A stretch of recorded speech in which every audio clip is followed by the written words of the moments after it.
Hi, my name is Paddytwice, Mr. Beast Zimbabwe. We are broadcasting live from our Paddytwice studios.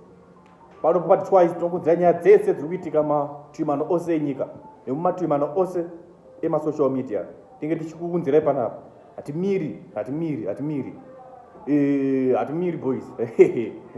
Hatimiri tinge tichikutaurirai panapa tichiudzai dzese nyaya dziri kuitika matwimano ose enyika. Ndosaka Paddytwice wenyu aripo. Ndosaka achiri mupenyu futi. Anjoziva. Saka aripo ndosaka ari mupenyu. Ndaafi Paddytwice andi. Amazing. Saka tikati kupedza munamato. Sadza richipora. Mira tipinde ichi munyaya yedu zvidzera. Apa ipo zvikuitika PaJosa boys. Mupurisa boys paSouth Africa boys. Murungu boys. Ngepara kusunga Mukadzi. Mukadzi mapicture acho mingiona iyi yandaise. Ngepara kusunga Mukadzi. Ichi AchiNhafa boys. Mata magaro. Mazamu chichiano. Ngepara kuseja boys. Apa murume wake aripo boys but AchiNhafa boys. Apara boys.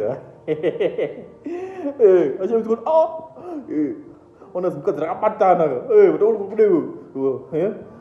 Bata boys. Bata boys.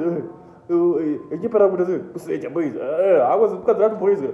Mavhenifika pada akasangana fidhi racho amakuona kuti Mukadzi wacho boys akaita se atakura boys anachi ane magaro anechichakadaidai mazamu akurodewo boys apa Mukadzi wacho ari kunzi muforena ndokuchi ndokumalawi ndokumalawi Mukadzi wacho apa murume wacho anga aripo boys akumana ameno asaka imewe toti tiudzerewo mafungiro enyu comment section mafungiro enyu mucomment section tumaita tumada saka ivo musakakaona kusubscribe mulike mutudze mafungiro enyu boys.